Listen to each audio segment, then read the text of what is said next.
13 বছৰ পুৰণি হত্যাৰ অভিযোগত অভিযুক্ত হত্যাকাৰীক গ্ৰেপ্তাৰ খটখটি আৰক্ষী। বোকাজানৰ অসম নাগালেণ্ড সীমান্তৰ লাহৰীজানত 2013 বৰ্ষত সংঘটিত এটা হত্যাৰ গোচৰত অভিযুক্ত নুৰ হুছেইন নামৰ এটা হত্যাকাৰীক আজি গ্ৰেপ্তাৰ কৰে খটখটি আৰক্ষীয়ে। 2013 চনত খটখটিৰ লাহৰীজানত মৰিগাঁৱৰ যুৱক মহম্মদ চাহাদুল ইছলাম নামৰ এজন লোকক হত্যা কৰি ছদ্ম ভেকেৰে আত্মগোপন কৰি আছিল নুৰ হুছেইন নামৰ হত্যাকাৰীটোৱে।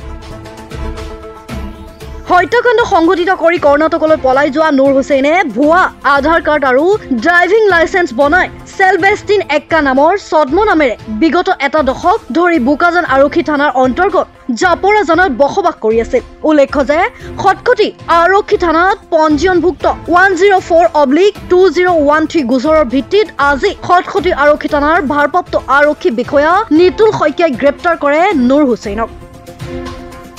মানে আজি 23/6/2025 তাৰিখে ৰাতিপুৱা আমাৰ তাত সুনিতা পূৰ্তি নামৰ এগৰাকী মহিলা যায় আৰু তেখেতে এখন লিখিত আবেদন দি জনায় যে তেখেতৰ সৰু ছোৱালী বয়স 6 বছৰ, মই ইয়াতে নামটো উল্লেখ নকৰোঁ, মানে কালি দিনৰ 12টামান বজাৰ পৰা আপোনাৰ মিচিং হৈ আছিলে বুলি আমাক জনায়। আমি কথাটো গুৰুত্ব বুজি লগে লগে আমি 3জন sub inspector lady sub inspector দি আমি এনকুৱাৰীৰ কাৰণে পঠাই দিওঁ আৰু তেওঁলোকে এনকুৱাৰী কৰি এই ঘটনাস্থলীত এযোৰ চেণ্ডেল পায় আৰু চেণ্ডেলযোৰৰ পৰা অলপ সন্দেহ হৈ চাৰিওফালে চোৱাত এটা কুৱাৰ ভিতৰত এই মিচিং হৈ থকা ছোৱালীজনীৰ মৃতদেহটো মানে দেখা পাই উদ্ধাৰ কৰি আনি আমাৰ সন্দেহ হৈছে এইটো এটা হত্যাকাণ্ড বুলি। মানে যিটো ডেড বডি উদ্ধাৰ কৰা হৈছে ডিঙিত এখন কাপোৰেৰে মেৰিয়াই মানে হত্যা কৰা হৈছে, এইটো আমি দেখা পাইছোঁ, চিজ কৰিছোঁ। খুব এটা মৰ্মান্তিক ঘটনা আৰু এতিয়া আমি পৰৱৰ্তী ইনভেষ্টিগেশ্যন হাতত লৈছোঁ। ইয়াৰ দোষী কোন আছে আমি খুব সোনকালে মানে কৰায়ত্ব কৰিম। এজন আমাৰ সন্দেহৰ আৱৰ্তত আছে, লোকজন বৰ্তমান অলপ আঁতৰি আছে, আমাৰ টিম লাগি আছে। আমি আশা কৰিছোঁ খুব সোনকালে তেখেতক কৰায়ত্ব কৰিব পাৰিম।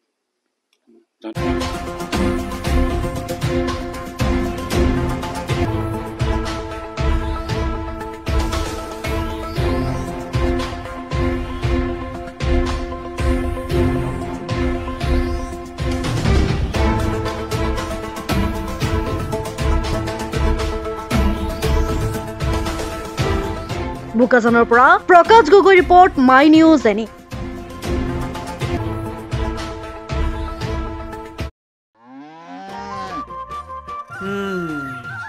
মোৰ লখিমী কেইজনীয়ে ইমান বেছিকৈ গাখীৰ দিয়ে, মনটো একেবাৰে ভাল লাগি যায়।